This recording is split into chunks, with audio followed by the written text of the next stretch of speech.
I'm Gary from up here in Texas from Zone 8B. I'm going to take a little walking tour of what would be most people's backyard, but this is, I know technically my front yard, but since I'm in the country, we can kind of do what we want to. The first thing I'm going to talk about is going to be the Okinawa spinach. It's not a true spinach, but it does like the heat. It will grow all summer long. You keep it watered and it will grow, and this is the stuff from last year, how much it grew back. And it comes back, for me, it does come back from the roots. This has come back on this one. The other one, there's two plants, there's one here and one here. The other one hasn't. So if you don't, and it can't be seeded, it has to be made from cuttings. However, roots from cuttings very easy. This is what I took cuttings of, and like I say, I got this little bitty area here. When it got cold, I brought them in the house, and then whenever it warmed back up, I took them back outside. I didn't put them in the lights or anything. They don't look real good. Looks pretty rough, but if I plant them now, they take off and start growing. You know, and like I said, they really like the heat. You keep them watered, keep them good, they'll do really well for you. And we use it for putting on sandwiches, things of that nature. You know, it tastes pretty good, and it is pretty. It's purple on the back side, and it's really easy to make cuttings from. I guess the next thing I'll talk about just briefly is the oregano. We planted some seed right over here, and we're just going to leave it on this side of the pot, but as you can see, it took over the whole thing, and pretty much a little bit of lettuce there, but you know, that's just what oregano does. Next thing we're going to talk about, this is a roddenberry peach. The thing about this peach is you plant it from seed. It's a seed tree, so that's why it's got multi-stems. The good thing about that is if it hits borers, something hits it, it will come back. I got 2 or 3 peaches last year. The flavor is just okay, but like I said, it was 2 or 3 peaches. This year, it's first year, it's really budded out well. It should put on a lot of peaches. Stuff that is root planted tends to take 2 or 3 years. I think this is like the 4th year that I have this one. Now I kind of kept it in a pot just for the fact I want to kind of see how the flavor is. It does seem to be a later maturing variety, but I get a better idea how it tastes. I do think it's a white peach, if I remember right. This here is a flat delight flat peach, and this thing is loaded up this year. It does get the brown rot fairly bad. I do have to spray for all the peach trees for brown rot, but I'll have to do a lot of thinning this year because this thing is made all kinds of fruit. It is, if I remember right, it's pretty early producer. Got a fig tree over there. We got fig trees all throughout here. That's a JH Adriatic. And what the other name is for that one? That may be champagne. And anyway, going to the next one. This is a Trilite Aprium. It has a higher chill hour requirement, so it hasn't broke dormancy yet. This is February the 24th-ish. So it'll stay in this. In a way, that's good for the fact that if you do get a late freeze, and it takes a pretty hard freeze to make them lose their fruit, this will still have fruit on it because it hadn't budded out yet. But anyway, and the flavor, it's pretty small. It is kind of a unique flavor because it's a cross between apricot, plum, and peach. This one is one I thought had died on me. It's called Cherry de Rio Grande. If you want a southern cherry, this is not a true cherry. It comes from Brazil, but it does have a mild cherry flavor to it. It doesn't have that tannin flavor that the other stuff has. We've tried Barbados cherry, that's kind of spit out bad. We tried Suriname cherry, and it was kind of, I mean, I could see kids eating it, but it again had that tannin taste to it. It didn't, and we had the black one. It didn't taste good, didn't taste bad, but it's something that I gave away because it just wasn't worth growing. This one, like I say, it does have a nice flavor. The knock on it would be, for me, is its fact that it does not, it's very perishable. If you pick that fruit that morning, it's going to go bad by that evening. So you have to use the fruit pretty quickly. We just done for fresh eating. Come up over here. It's just a quick view of the Vigo garden with the lettuce and everything, stuff of that nature. And I know my wife said about a week ago that this is fixing to bud out. She needed to cut it, and as you can see, it didn't get cut. Yeah. But she's the one doing the bit. This one here is Tropic Snow. It is a low chill peach. So this thing started started flowering about a month ago. We did have 1 or 2 freezes. I just shoved it in the garden. Shoved it in the garage. It's got a lot of peaches on it, and it's got some pretty good sized peaches. The thing about peach trees, if you don't get anything below about 20 degrees, you're not going to lose the whole crop. If it just gets down to 31, 32 degrees, it's not going to hurt it. So, you know, this will still make, even though it's early. So if you're up even in the Austin area, like I say, I am 8B just like Austin, I think it would work for you. But if you get one of those years like we had 2 years ago with the Snowmageddon, it's going to get this tree. And it could even potentially kill the tree because it's going to be full. You know, when we had it last time, it was fully bloomed. We had one that was in ground and it was fully leaved out, and it knocked it back pretty hard and almost killed it. And actually I got no fruit off of it that year. But when you got them in a pot, you can shove them in the garage and salvage them. If we go up over here, this is a sweet lemonade tree. Again, it's Ujiski, something like that. It does have a few blooms on it, and it's starting to go through. You're going to see a lot of these trees are starting to have a flush of growth. That's the way they do it. If you don't fertilize them correctly and they don't have any nitrogen, they'll skip the flush and you just sit there. So if you get a tree that's been sitting there for several months and hasn't grown, it does not have enough nitrogen. So you want to give these things good nitrogen, especially in a pot. They're going to, every time you water it good, it's going to be flushing that nitrogen out. So you need to get, you know, a good water-soluble fertilizer put on it. This is the newest one I've got. Got the name of it. Smooth Zest 1. So that's one that A&M put out. I think they also put out the Flat Delight. It is a nectarine tree. I'm putting it in a pot just so I can take better care of it. Nectarines do tend to get rot worse. You can see it is a nectarine because it's got that smooth skin on it. The only difference in a nectarine and a peach is the skin. The nectarine has a smooth skin, the peach has a fuzzy skin, and because they're still the same type of plant. It's just one of them has a gene that gives you a different type of skin.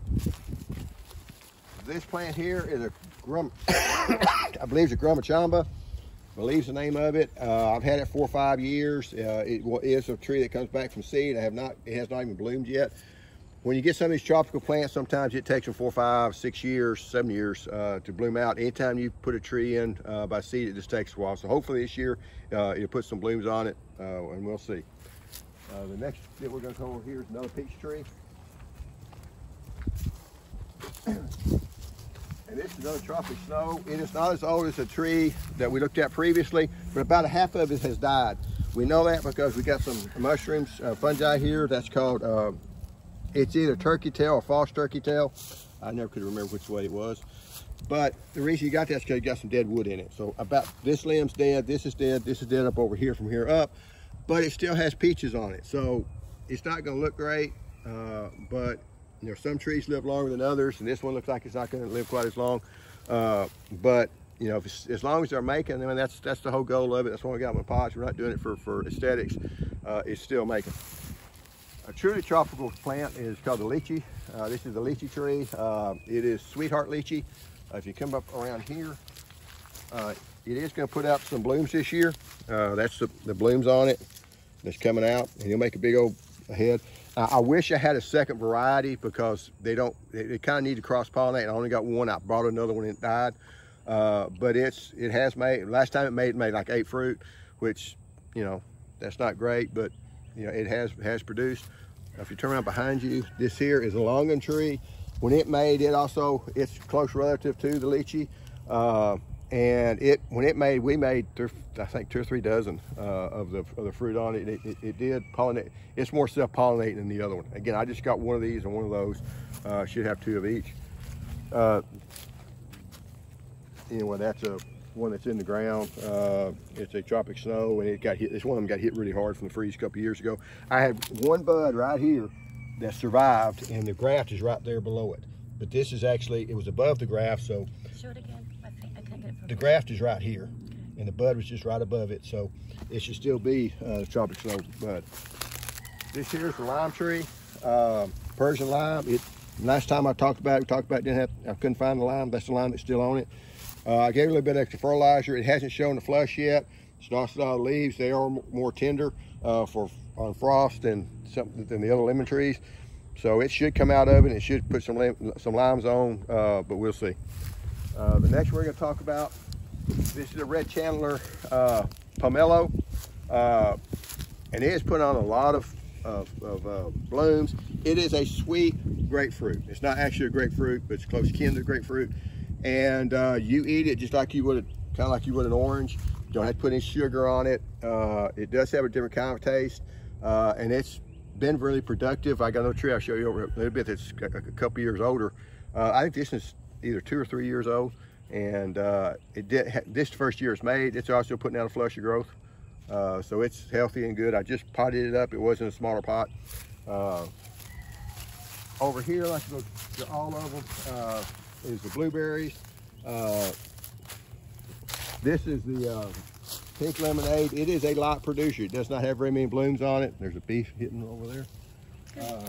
This is O'Neill, and it's strange the fact that a lot of times you'll put on all kinds of the fruit and it ain't even leaved out yet. It's just now starting to break leaves on some of these, but this has already got the blueberries on it. So, and it's a pretty good tasting one. I guess we're going to come over here and walk around. Let's go between. This is Sweet Crisp. It's another southern high bush. It's got some fruit on it too, and it's probably the best tasting of the blueberries. It's got a good crisp bite to it when you bite into it. This, I believe, is Snow Chaser. It's already throwing out some growth on it, and it's got a bunch of blooms also. And then there's another Sweet Crisp right over there. So these should all bloom and get across, and they are. You do want to have 1 or 2 different types. If you're in the south, you can go with Rabbit Eye, which is, they tend to be taller, more stocky. These tend to be bushy. Most people say these are harder to grow, but for me, in the pots, it's been easier for me to do southern high bush. One thing about blueberries, you do have to get that pH right. They like a very low pH, so 4.5 to 5.5. If it gets too high, the leaves start turning funky colors and stuff, red, and so that's really important. So if you have high alkaline soils around your place, your tap water spring have a lot of carbohydrates, carbonates in it, and that's going to push that pH up. So you have to do something to knock the pH down. For me, I've been able to get away with using ammonium sulfate about every other watering. That gives me enough sulfur that it seems to keep the pH down. Some people have to use hydrochloric acid. You get that battery acid to lower it. Some people will use vinegar. I started using some vinegar because I am on well water, which tends to have more carbohydrates in it than carbonates. It has more of that than if you get lake water. This is another clementine. Don't want to disturb the bees too much. This clementine mandarin. It's got a really good flush. It's starting to put on some blooms. It made a lot of fruit last year. It's a pretty good tasting one, and this is its 3rd year, and it's starting to put on a lot of blooms. It's done pretty well. Then over here is the pumpkin mandarin. Now this one I bought last year. It put on probably 3 dozen or 2 dozen fruit on it, and as I was seeing there's too much fruit on it, it had too much weight on it, I was going to try to prop it up. When I did, it split right here. So if you that is one of the dangers if you put too much fruit and you don't thin the fruit out. The main problem is you can split the tree and it hurts the tree. I've taped it up here, and I'll see if it comes back. If not, it'll come back from this group in here. As long as, this is where the graft is on these trees. Anything that grows from here down is going to be very poor quality, almost inedible fruit. Okay, if it's from here up, that's the grafted area. So all these are still the same pumpkin mandarin. Anything below it's not. So if you get something growing from down here, you want to go and pull it off. What some people say, well, I used to have a fruit tree that, or a citrus tree that made really good fruit, and then later they said that it turned bad. Well, what happened is this main trunk died, and this fruit and this rootstock took over. This rootstock can actually, if it throws out enough of it, it'll come up and it'll be more vigorous, and it can choke out this main stem. So that's something to keep an eye on. This here is a Myers lemon. They say it's in full bloom. This one was planted about 7 years ago, and it's done really well, even though it's been in very poor soil. That soil in it's not very good. I keep planning on, you know, taking it out, but it's doing well, and it puts on a lot of fruit, so it's kind of like you want to mess with it, and Yeah, so far I haven't. Huh? I got a lot of lemons off of it this year.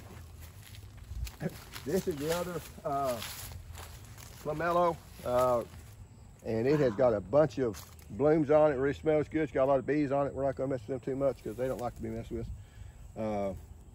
I will talk just a little bit. These aren't in pots, but I probably should have put them in pots. These are loquat trees, and loquats, if you get a good variety, I know Barbie is the one that's over there. They don't even have kind of an apricot flavor to them. If you get a good one, once the seeded aren't very good, but if you get some of them that's that have a name variety, they can taste really good. The problem is they're uncommon, I guess. I won't say unique, so probably some other one that does that, but they bloom in October, November, maybe December, and you have to carry that fruit through the winter time. If you get temperatures below 26 degrees, it freezes the fruit and the fruit dies. Well, we had temperatures below 26 degrees. We got all the way down to 12, 13 degrees this year. So all the fruit that started on it has died. So we got no fruit this year. We got no fruit last year because we got down about 24 degrees. And of course, 2 years ago, we had a lot of fruit, but it all froze too because we got so it's been 3 years in a row since we got any fruit. But the year before that, we actually made some fruit. And that's where we tasted the Barbie variety, and it tasted, that's what we say, we really like it. But it's not gonna be one that's gonna make it every year. You have to have a mild winter. The tree itself can survive, but the fruit won't. Come back over here. This is Chocolate Beauty. It's another one. It's got some dead branches on it, and I don't know why. This has got something on it. Now that there's scab, so I need to spray something on it to.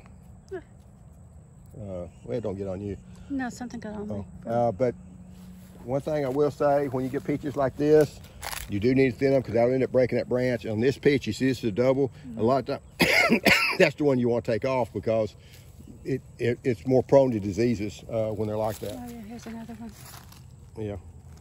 But since it's by itself, I may leave it. Well, there's no one here. And you have to kind of look at it. They're getting to the point that I probably need to start pruning some of it, like this one here.